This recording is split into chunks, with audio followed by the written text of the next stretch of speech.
agone Nyasacho erokamano gokinyi masane motimo ng'uono mondo wachak warade daera mar Lolwe TV. Iluonga Reverend Ayub awuodi Nyakach Kandaria. Owara ero Yeso. Okinyini Nyasaye otimo mondo abed tung' in mibedo piny kuom wach mosekete chunya. Adwa ni mondo asom kodi wach mondike muma.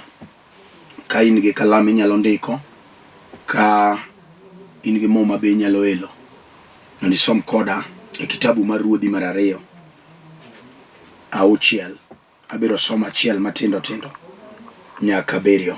Ruothi mar 2 auchiel matindo tindo 1 nyaka 7. Muma wacho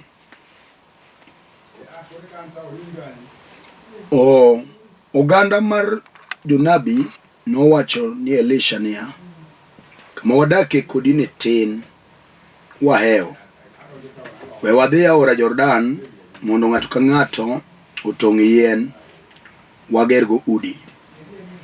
Nodwokogi niya, ayie, dhiuru.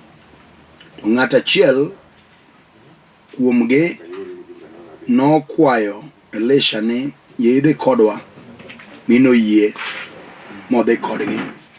Kane gichopo e aora Jordan, ne gichako tong'o yien. To kane oyudo ng'ato moro tong'o yien, wile nolwar e pi, mino ywak kowacho niya, Ruoth, Hapa Rach, nikech en le ma olo. Ng'at Nyasaye nopenje niya, olwar gi kanye? Kane jalo nyise, Elisha nong'ado luth mobolo kanyono, mi le nolewore. Elisha nokone ni kawe, mi ng'atno notero lwete mokawe. Walam. Wapuoyo wawali Nyasaye maratego marambi mar ono, ija adiera Ruoth Israel. Imiyo waneno okinyini kuom ng'wononi.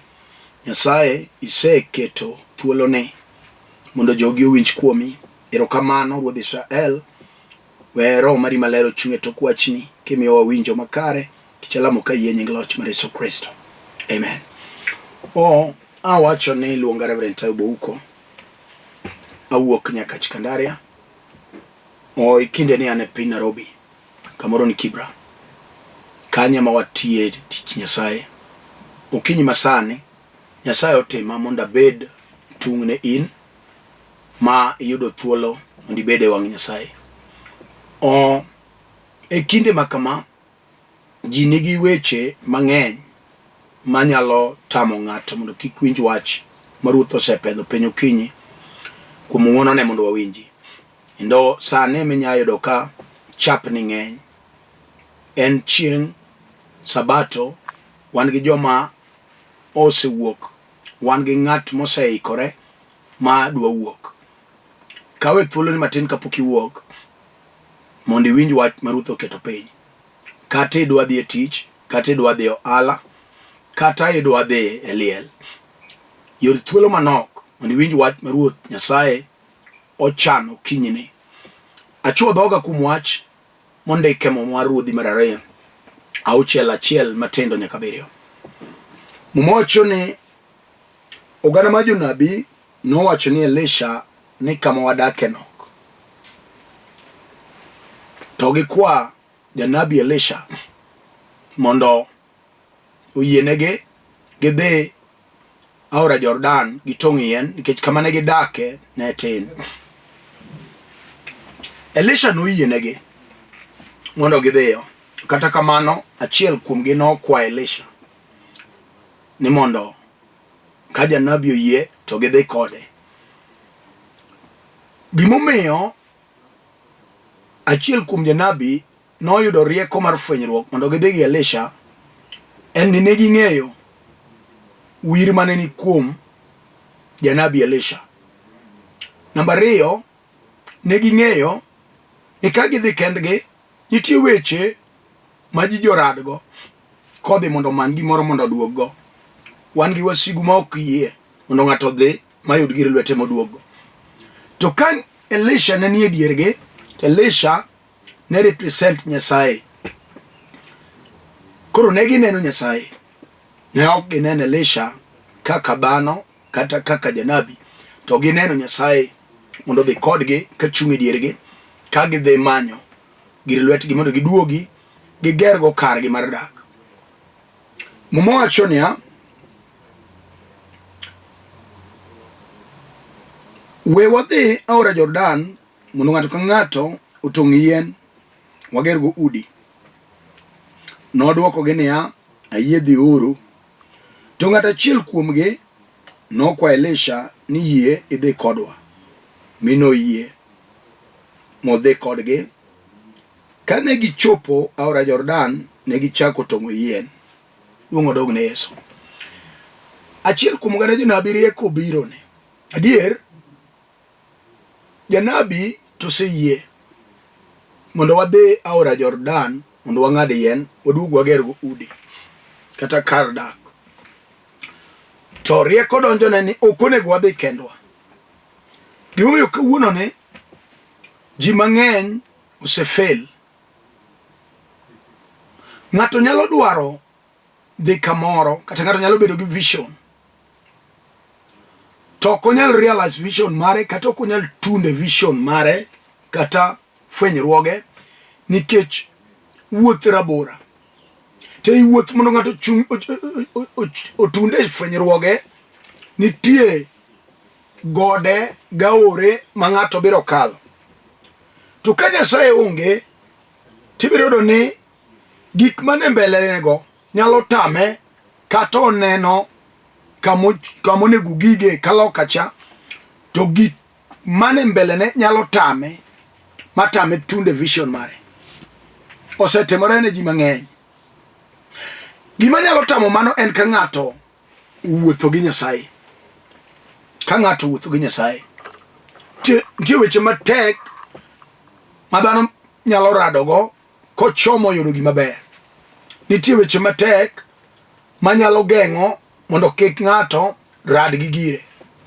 Mano momiyo achiel kuom jonabi oparo, to wuoyo penjo Elisha ni yie idhi kodwa, nokwaye. Jonabi Elisha noyie magidhi. Muma wacho ni kane gichopo, to gichako tong'o yien. Thoro mar wach manoterogi en ni gidhi gitong' yien mondo giduog gigergo kar dak. Sama ne gitong'o kamano, Muma lero nachiel kuom oganda jonabi, achiel kuom jowuot jonabigo, nopo ka wile olwar in the process motong'o yien.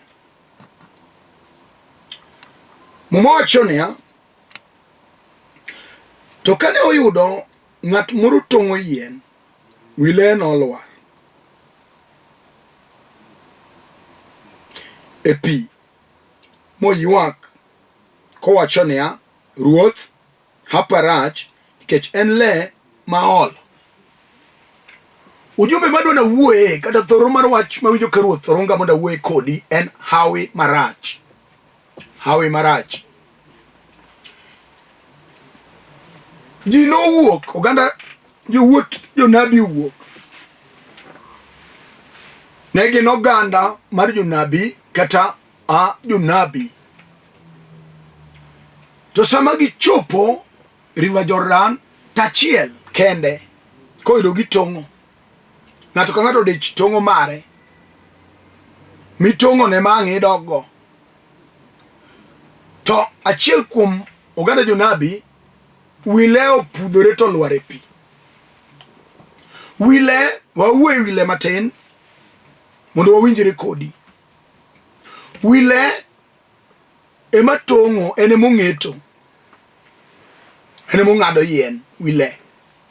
To wile nyakubed wile mabith, mondo ne jonabi giwuog piny kochomo Jordan, ne gitimo ikruok. Ka ng'ato piago le maber, mong'eyo ni le modhigono odhi duogo gi yien. Mano ne gin gadier maonge kiawa. To marach ochomo achiel kuom jonabi, to pudho wi le ato olwar e pi. Ok olwaro kata e lo motuo, olwar e pi. Sama wile no pudhore molwar e pi, nyiso ni koro ng'ano gima nonyalo timo onge, mak mana ng'iyo jowetegi katong'o. Gino tieke, kama dang' ochom onge, spare be onge. To oparo Nyasaye, mano omiyo giwuotho gi Elisha ma janabi, to chome tir. Onyise ni ng'at Nyasaye. Hapa Rach, kech wileni ne en wile mohol, bene ok mare, nokwa wile. E ngima ma wantieni, wan e ngima mohol. Mero ka ng'ato ngima kawuono kiny onge. Ng'ato nyalo dhi malo kawuono kiny en piny. Wan e ngima mohol, ma ng'ato ok ong'eyo chieng' gikone. Ndike moro ni chuny dhano nyalo bedo gi sunga ka chandruok pok obirone. Wan e ngima mineno in go no, en ngima man gi wuon go. Ma sasa ma wuon gi obiro nyalo kawe. Temo miyo ni walos chindwa maber gi jachwech. Jal mong'eyo chakruok gi giko mar dhano. Iluongo Nyasaye. En e Alpha en Omega. Oywak matek ni Hapa Rach. Nikech ei jogi te en ma wile opudhore to lwar e pi. Gino tame geno. Okinyi sama wuene, wan gi chuo gi mon, wan gi jodongo gi deye, wan gi nyiri matindo gi yawuowi, madier king'iyo tiwinjo adier ni Hapa Rach. Gimomiyo ang' niwinj ni Hapa Rach en kaluwore gi gik ma irodhonogo kata gik matimore e ngimani. Biro koni kata ok ogweli monyisi. Gik mikale biro koni ni Hapa Rach. Janabi cha nok onyisi ni Hapa Rach, to noneno kende adier ni an ema Hapa Rach. Ka en ma wasigu dembe to golo wile to bol piny rwake pi. We awuo kodi okinyi ka Ruoth omiyi winjo, mondo iwinji gima awe marach nyalo timo e ngima ng'ato. Ke samoro ibedo piny to king'eyo ni jal ma jachien osekunyo ni ndaki, jal ma jachien osesiemo, jal ma jachien jamo, ato mako ape oling'e. Ogimi manyo to kiyudi. Giwuotho gi Elisha ma janabi, mo represent Nyasaye. To ng'ano chome oparo piyo, nyise ni Hapa Rach. Sama wile opudhore olwar e pi, wacho ni ne en mana le mohol. E piny masani, kama intie miwinje Injili, wan gi jowuoyi matindo miyudo adier ka min kata wuon no uso dhiang' mar dala kimanyogo rieko mar buk.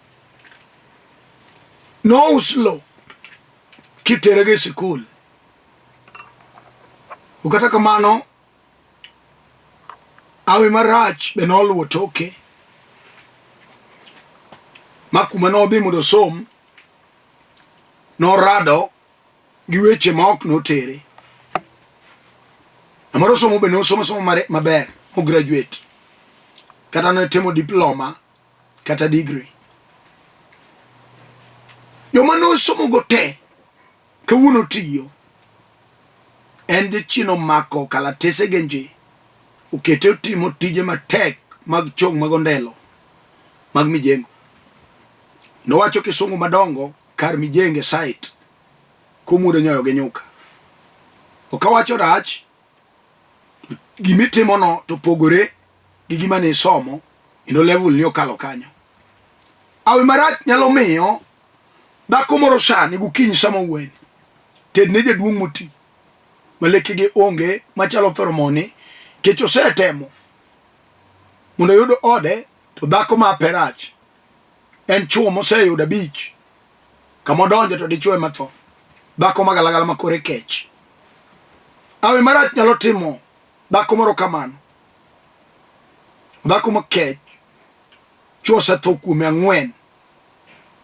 Awe marach no nyalo gore kuom nyako matin maloke otenga, jal machamo gwen kasongo en miya pile.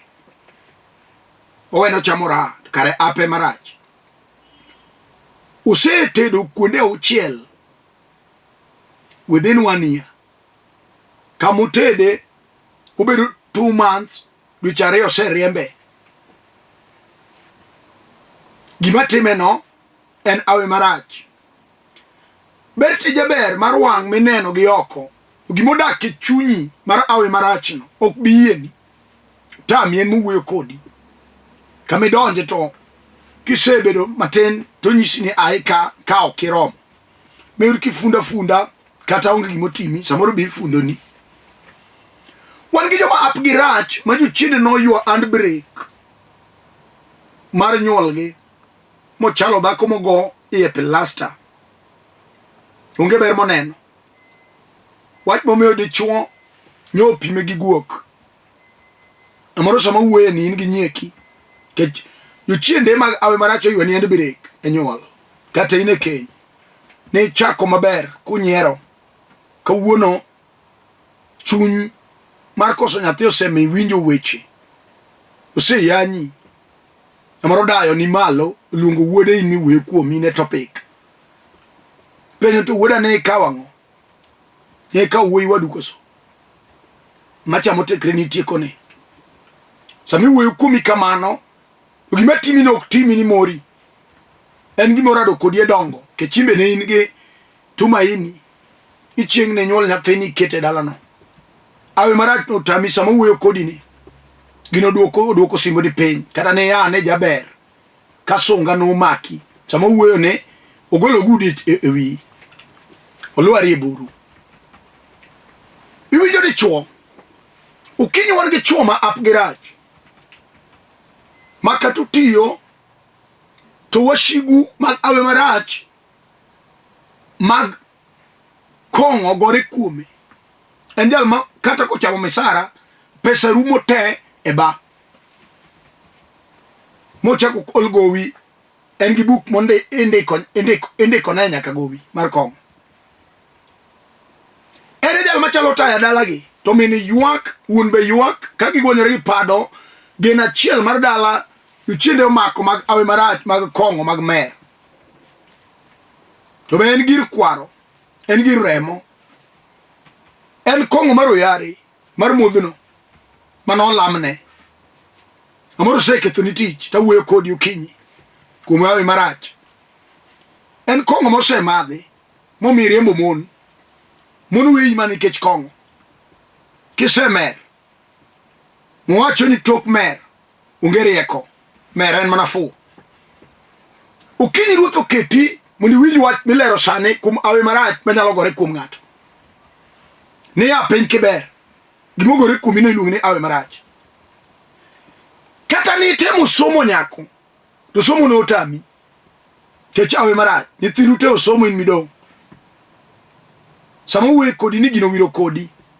Une nyiri marito ne ji oche kobiro tiluongi. Amoro tami. Uno timo med. Kidwaro med to wacho ne de ane kanyar ng'ane. Awe marach no nyalo gore rangach. Kata somo wuoyene. Wan gi renge ma apgi rach. Ng'ata minyuolo kanyo en ng'ama ape rach. Ka nyako moro dwaro med e town kumodake to gocho ne min dala. Tiwacho ni Doka Stefano ema nyalo yude med. Gin atu jachien no bong'eyo kaka koko umo wach no maber. Owacho ni gin gi nyiri man joluor nde manyalo rito nyithindo. Ok no joluor awe marach mogore rangano. En yude med. Maloko chik nyithindo ne nyithi mon wetene. Mano awe marach manyalo gore dala moro sama wuoyene. Wan gi awe marach manyalo gore rangach moro ma chuo miyudo kanyo gin jowuoyi matijgi en baro yien LER kata kunyo chochi ne ji. Moko be yudo joter mane jominyuolo kanyo onge mapache ler. En rangach magolo joma wigi oleng'ore. rangach magolo jonekni maringo e chiro rangach magalagala awuyo kodi sani kuom nyalo mar teko mar unu abiro kelo Yesu meja jal mabiro dado ng'ato kata api no odhi piny e bwo liel shimba jateko no odonje bwo liel chieng' mar adek no odhuolo liel ineno ka sibuor biro koting'o dwoko mar awi mano odonje liel onge gima tek dhako kinyi nitie Nyasaye ma jateko thuon jal mano walo Yesu achiel mar apar mar polo kata api rach awi marach ogore kuomi mar dhier kech wan gi joma nigi awi marach mar dhier ojal mokung lwete remo mo ae en remo magalagala ma ok dwar ni ng'ato maku gimoro kata odo tich kethorene jatende chaka gi wach moro matin bos chako gi wach moro matin to wach no ang' ne susre kamano ma miriembe awi marach odonjo kode nyaka kamotiye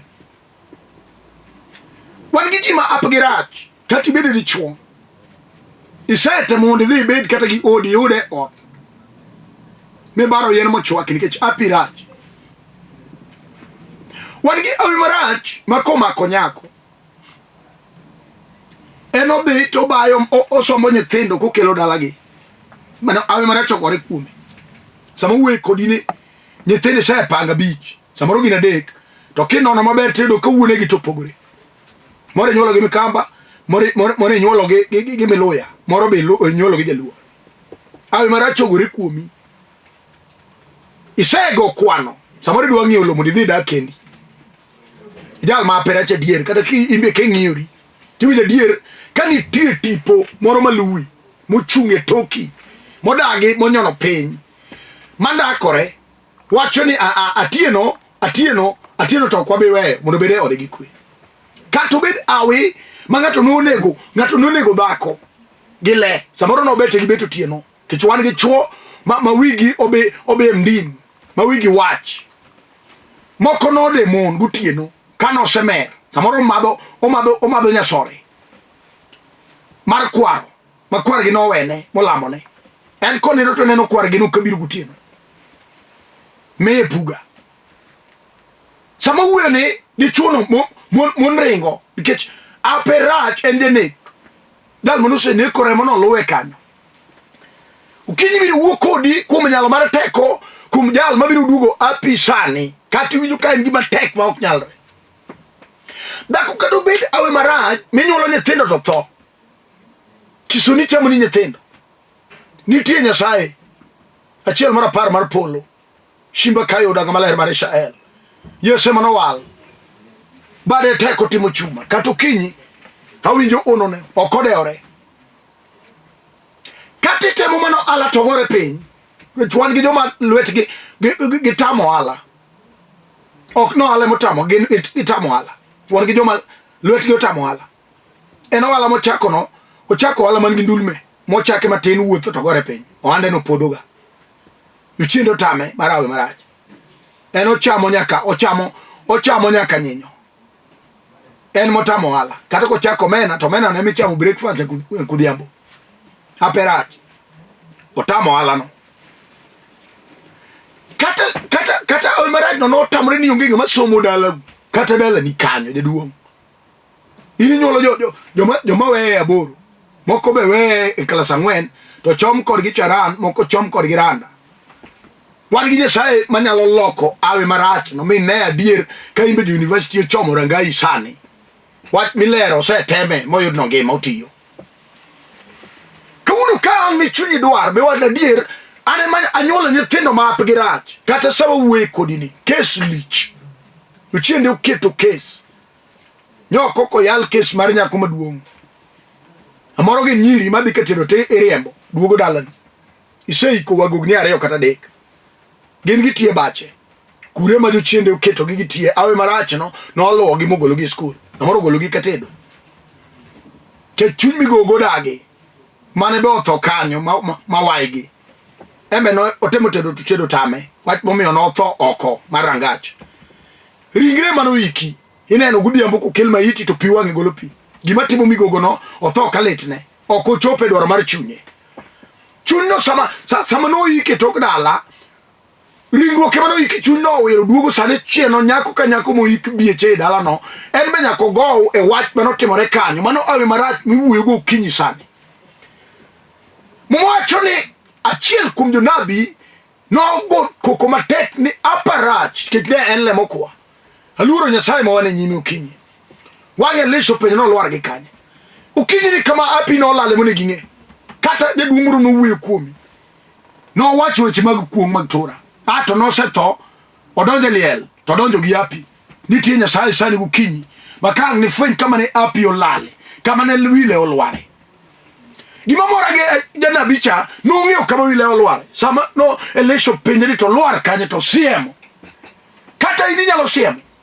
kama ne kotho chako goigo baki nyalo siemo kama ne odi chako kethorego ne chwe nyalo siemo kama ne chako madhe kong'o momiyo kawuni onge nying inyalo siemo kawuono dhako kata di chuoringu weyi idong gi nyithinde chalo chilel chigi to churi ngima pidho chode oko emo pango ne gi ot oketho sa iti dong kirwako gutare nitie Nyasaye gimoni gi fweny en kama wile olware janabi cha no semo kelesho penyo no lware gi kanye no semo kama wile olware kinyi ng'ato nego fweny kama osigu no chako makego kata en gira nyuola mar remo wan gi Nyasaye manyalo dadi remo no jal mano walo Yesu nitie sama no siemo mumawacho ni Elisha nonga okao ludhle ato ketu wipi ono no timore awinjo sani kata kinyi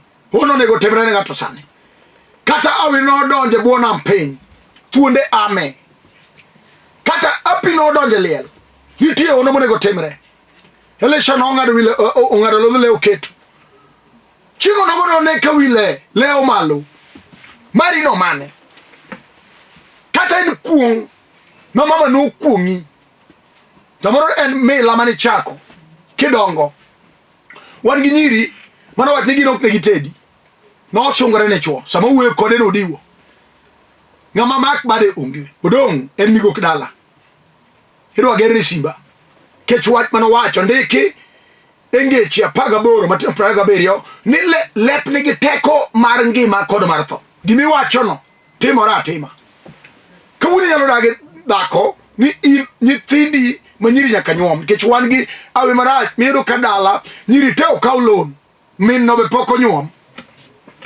gino kaw gi lon maka diel onge kopenjo chwore to chwore chalo ka gima dwa medo ni nyik ok dwa nyuome min to se penje to jakamreri no dak kele kana diel ok dwa winjo wach ni nyuome jochiendo dage ni dhok ok dwa kanyo wawuok kodi okinyi Yesu nitie made teko made nyalo Elisha notimo ono chingo no wile no leo malo wacho ni koro terleti kwan kawuono kinyi ngato nyalo kwanyo ape winjo ka ap ngato se leo malo kawuono kinyi keto bedo tuo awe marach mar tuo Yesu nigi teko mar chango tuoche muriemo kuom riemo mage waduto wachango kato bedo neko mar ringi chiro Yesu nitie kato bedo ng'ong onge gima tek kata Hapa Rach bise yuak dhako dhako machamo pi wang' otieno akelo Yesu kinyi jateko mar Kalvari japokolo emanya kanene ere wach bende no ni tek mondo wachome gi Yesu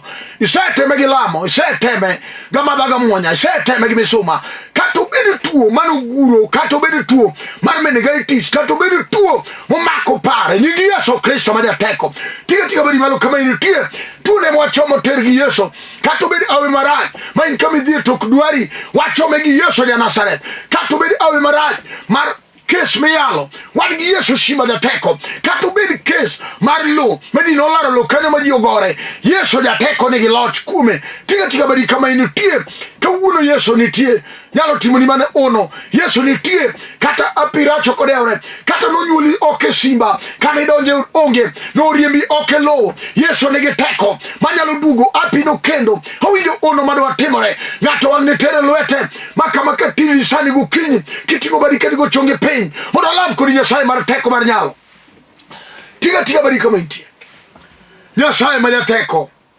aluori shima ja ono dhako nigi dichuo ni rwaneni ne chunye kechonde marach Hapa Rach nonyuole ka Hapa Rach Samo remo mo ae. En remo ma awi rache. Onge ng'ama dhi maber kata achiel. Kuom teko mar nyalo mar ono. Mane le shoti mugu ono. Ma wile ochako lor malo. Teme ne ng'wono. We ape odiedi. We ape Nyasaye oleu kendo malo. Mondo tere lwete okawe. Kata en awi marach. Ma ok dagi gi chuo. Kuom remb Yesu Kristo. Wase wo awi no. Kata bed awi marach. Mar kongo mar mer. Kuom nying Yesu Kristo. Wase tamo chuny no. Kata bed awi marach. Ma ng'ato ok dagi dhako. Kuom nying Yesu Kristo. Wawo madhabahu ka madhabahu. Kata eno ala michako to podho. Nying Yesu nigi teko. Kata en some ma onge. Kuom nying Yesu. We somo yudre rangani. Duonge pako dugni moshiko. Gol ng'ate jela mar twitch. Nyaka mar remo mayuag. Hero kamano shipna. Timne bako ni ng'wono. Mane wa nyathini miye. Hero kamano Nyasachwa. Ma rangach mi ke pile ka pile ni. Ichung chunyu tho mar awi marach. Dungo dogni moshiko kisetimo. Hero kamano ni Lolwe TV. Ting samo chola malo. Gijo Lolwe duto te. Idara ka idara sekete lweti. Par wasumbi mayalo wachni ti Lolwe TV ka. Par bishobe te. Par pastere te. Nyasaye ng'ato kod ng'ato lemge. Ise timo. Ise loko awi. Ise kelo awi maber ne dichuoni. Ise kelo awi maber ne kijana ni. Hero kamano kuom ise kelo awi maber ne mama ni. Duonge pako duogni sani. Nikech nyingi nigi teko. Halamu ke yie e nying loch mar Yesu Kristo. Amen. O an mano wuoyo kodu iluonga Reverend Ayub huko. An wuodi nyaka Chikandaria kaka nasewacho. Alemo kod kanisa mar St. Meshach Fellowship Church. An e piny Kibra, Nairobi. Kidwaro ago nembni ga ariyo ne piny ka mondo walam kod Nyasaye. Onge matek matamo Nyasaye kata Hapa Rach. Yesu nyalo timo ni ng'wono. Ok odewore gima timi. Namba na kidwara en 0727 38 5424. 0727 38 5424. Namba na machielo en 07 34 434 156. Nyasaye mondo gwedhu king'iyo piny kanyo nembni gago nitie. Ogwedh Lawi, George Lawi e piny Ahero kagen gi min ode Daktari Helen kod ji duto te. Kanon Sedekia, Roa Francis, Chief Apostle. Nyasaye mondo gwedhu duto te. An Kibera in piny Nairobi kaw gari na Babor Railways lori Karanja One Boot Rail Education Center kanyo. Ka in railway Kencom kaw gari namba 32 KBS kata City Hoppa lori Karanja bi e kanisa piny Boot Rail Education Center kanyo. Nyasaye mondo gwedhu duto te. Nyasaye mondo parwa. Shalom, shalom, shalom.